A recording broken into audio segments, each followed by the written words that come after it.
करके वापस पटना जा रहे हैं। रास्ते में आप सबसे इनका कार्यक्रम था इसलिए रुके हैं।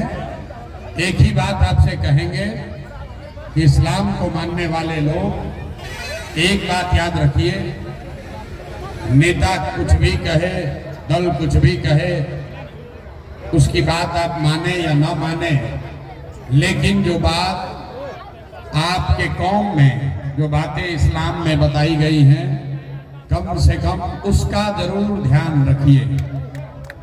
आपके जो हालात हैं बिहार में, आपके जो हालात हैं पूरे देश में ही खराब है, लेकिन बिहार में जो मुसलमानों की हालात मैंने देखे हैं, दलितों के बाद सबसे ज्यादा गरीब, बदहाल, फटेहाल अगर कोई है तो वो मुसलमान समाज है। और ये आपकी दुर्दशा क्यों है? ये दुर्दशा इसलिए नहीं है जैसा नेता लोग बताते हैं कि लालू जी ने आपको ठग लिया, कि कांग्रेस ने ठग लिया, कि प्रशांत किशोर ने ठग लिया, कि भाजपा ने आपको दबा दिया। ऐसी बात नहीं है।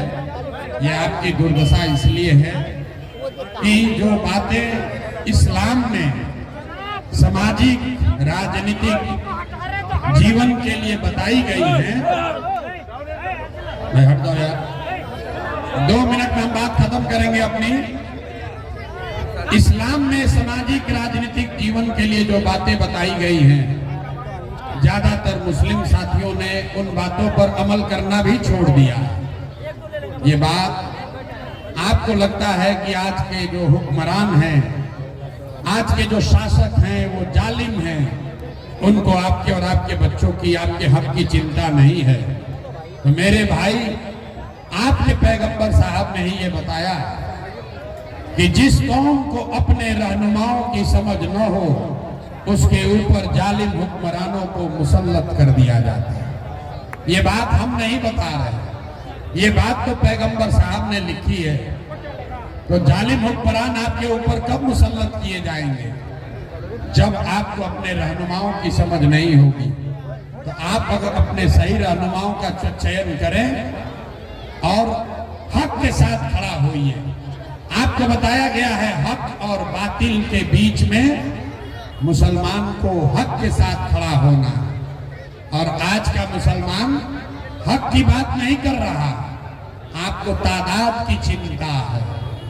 आप ये सोचते हैं कि कौन भाजपा को हराएगा, किसकी तादाद ज्यादा है।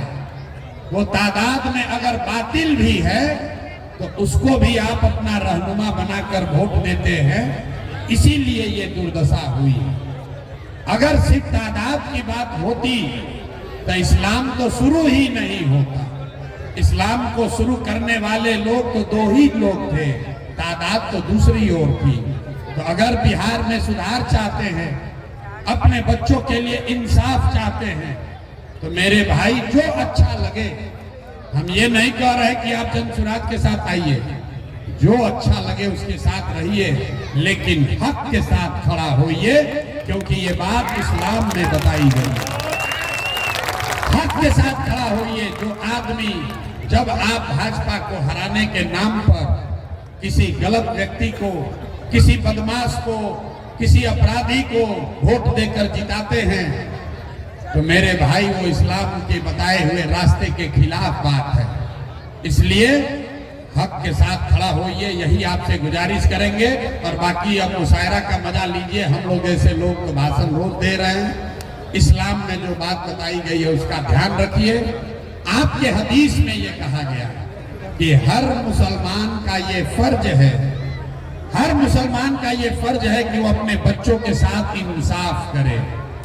आपको हदीस में ये लिखा गया है कि हर मुसलमान को अपने बच्चों का अच्छा नाम देना है, उसकी अच्छी परवरिश करनी है।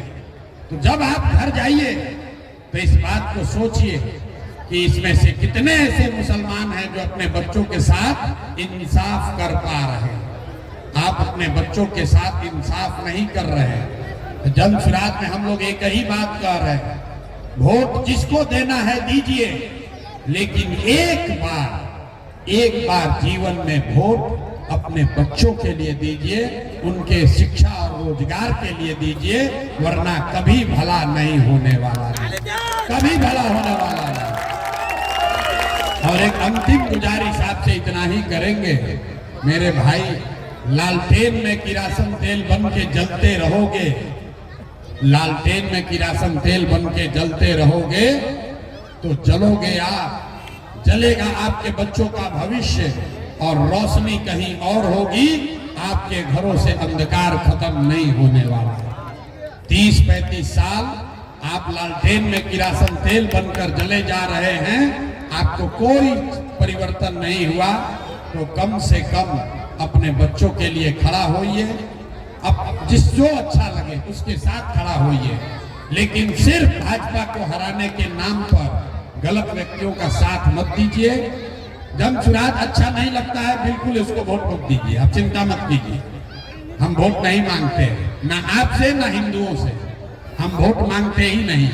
लेकिन ये जरूर गुजारिश कर रहे हैं कि मेरे भाई, अगर बिहार को सुधारना है, अपने बच्चों का जीवन सुधारना है, तो आपको अपने बच्चों की चिंता करनी पड़ेगी, और नहीं तो लालू, प्रशांत किशोर, मोदी, नीतीश का चिंता करते करते पूरा जीवन बीत जाएगा, आपके बच्चों का भला नहीं होगा। यही बात बताकर अपनी बात खत्म करेंगे। आप सबका अपने मुशायरे के बीच में मुझे बुलाकर स्वागत, जो आपने इज्जत नवाजा है, उसके लिए आपका शुक्रिया अदा कर रहे हैं, तहे दिल से धन्यवाद कर रहे हैं।